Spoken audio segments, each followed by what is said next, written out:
नमस्ते विद्यार्थी मित्रों, कैसे हैं आप। आशा करता हूं कि आप सभी मजे में ही होंगे।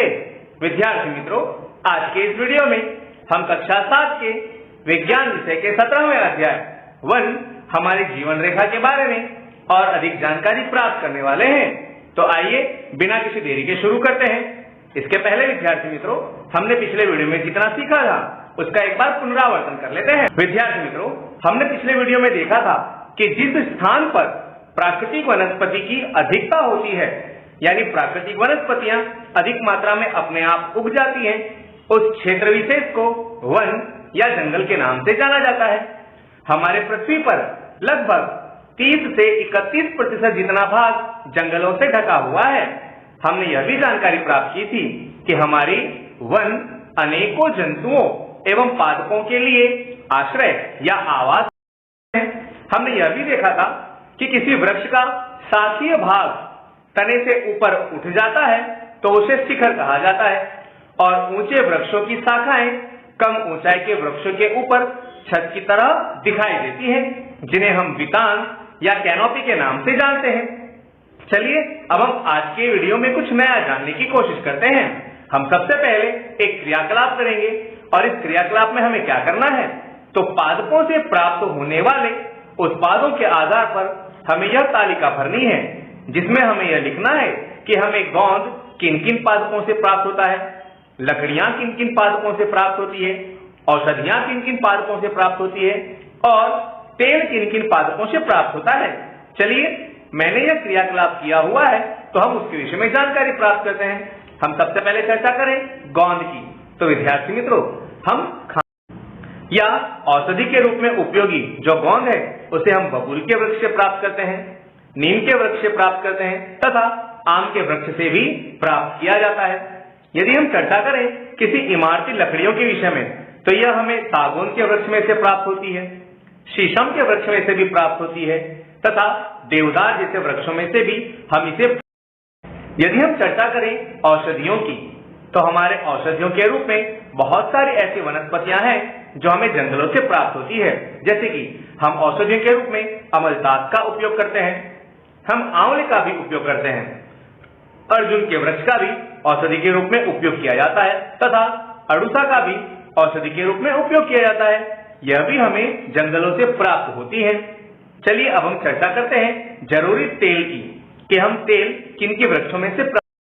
तो विद्यार्थी मित्रों, हम सुगंधित तेल चंदन के वृक्ष में से प्राप्त करते हैं, जिनका उपयोग बहुत सारे औषधियों तथा इत्तरों को बनाने के लिए किया जाता है। इसके अतिरिक्त हम नीलगिरी के वृक्ष में से भी तेल प्राप्त, जिसका उपयोग भी इत्तर बनाने के लिए किया जाता है। चलिए विद्यार्थी मित्रों, अब एक क्रियाकलाप आपको करना है। इसमें आपको क्या करना है, तो अपने आसपास के किसी वन अथवा उद्यान में आपको वहां पे वृक्षों को आपको देखना है और उनके नाम जानने का प्रयास करना है। इस कार्य में आप अपने बुजुर्गों की सहायता ले सकते हैं, अपने शिक्षक मित्र की सहायता ले सकते हैं, या किसी भी पुस्तक की सहायता ले सकते हैं।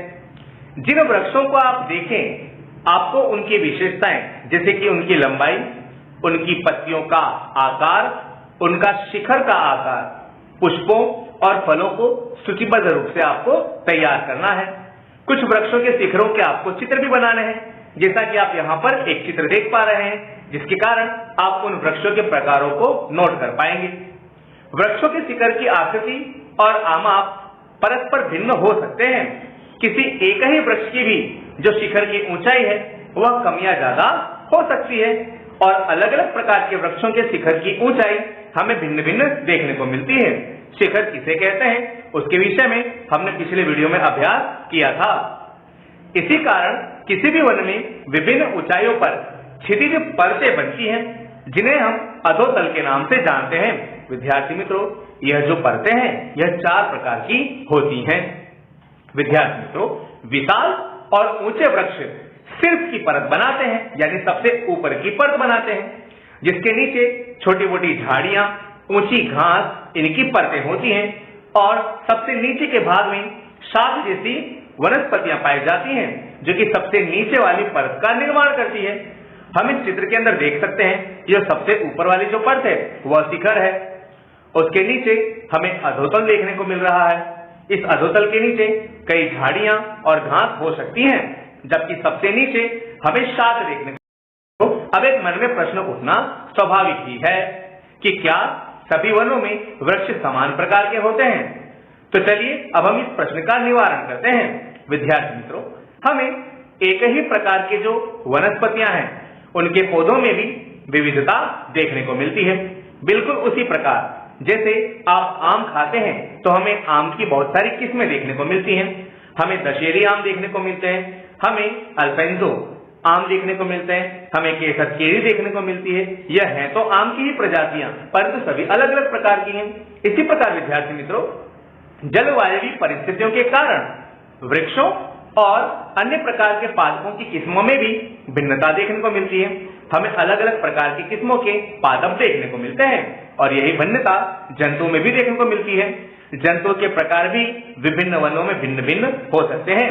इसलिए विद्यार्थी मित्रों, यदि आप किसी वन में जाएं तो आपको वहां पर मकड़ियों की बहुत सारी प्रजातियां देखने को मिलेंगी। यह प्रजातियां हमारे घर में अलग हो सकती हैं तथा वन क्षेत्र में यह प्रजातियां अलग अलग हो सकती हैं। इनका आकार और इनके प्रकार वह आसपास की जलवायु परिस्थितियों पर निर्भर करता है कि यह किन विस्तार में देखने को मिलती हैं। इसी प्रकार यदि हम बंदरों की बात करें तो बंदरों की जो जातियां हैं वह भी अलग अलग विस्तार में अलग अलग देखने को मिलती है। यानी हम साफ तौर पर कह सकते हैं कि जो जलवायु परिस्थितियां हैं उनकी सीधी असर अलग अलग प्रकार के जंतुओं और पादपों पर पड़ती है। इसलिए जंतुओं और पादपों की हमें अलग अलग प्रकार की प्रजातियां भी देखने को मिलती हैं। कई बार विद्यार्थी मित्रों, जब आप जंगल की भूमि का अभ्यास करें तब आप पाएंगे कि जंगल की जो भूमि है वो बहुत सारे पत्तियों टहनियों से ढकी हुई देखने को मिलती है। आपको जंगल की भूमि में साफ तौर पर जमीन शायद ही देखने को मिलेगी।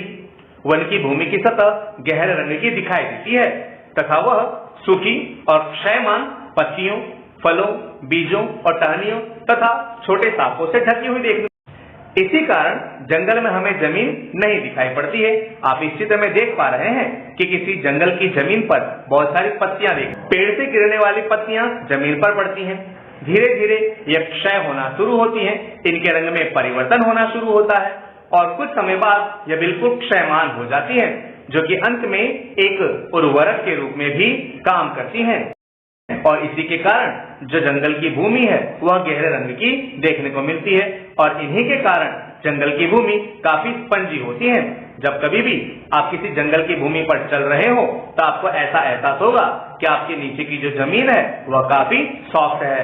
वह इन्हीं पत्तियों के द्वारा निर्माण होने वाले क्षयमान परत के कारण देखने। क्षयमान पदार्थ हमेशा गर्म और आर्द्र होते हैं। तो क्या क्षयमान पदार्थ सदैव गर्म होते हैं?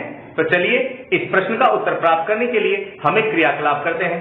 इस क्रियाकलाप में हमें क्या करना है, तो एक छोटा सा गड्ढा और इस गड्ढे को हमें सब्जियों के कचरे और सूखी पत्ती आदि से भर करके मिट्टी से ढक देना है और इस पर कुछ पानी की बौछार डाल करके इसे 2-3 दिन के लिए छोड़ देना है। 2-3 दिन बाद जब आप इसका अभ्यास करें तब आप पाएंगे कि यह गड्ढे के अंदर जो भाग है वह काफी गर्म देखने को मिलता है। इसे आप थर्मामीटर की सहायता से भी नोट। इस प्रकार विद्यार्थी मित्रों, क्षयमान पदार्थ सदैव गर्म होते हैं। आशा करता हूं कि आज की इस वीडियो के द्वारा आपने जंगलों के विषय में बहुत सारी जानकारी प्राप्त की होगी। हमारी इस वीडियो को लाइक करें, अपने अन्य मित्रों को शेयर करें, हमारे चैनल को सब्सक्राइब जरूर करें और बाजू में लगे हुए घंटी वाले बटन को भी दबाएं ताकि जब भी हम नया वीडियो अपलोड करें आपको उसका नोटिफिकेशन मिल जाए और आप उसे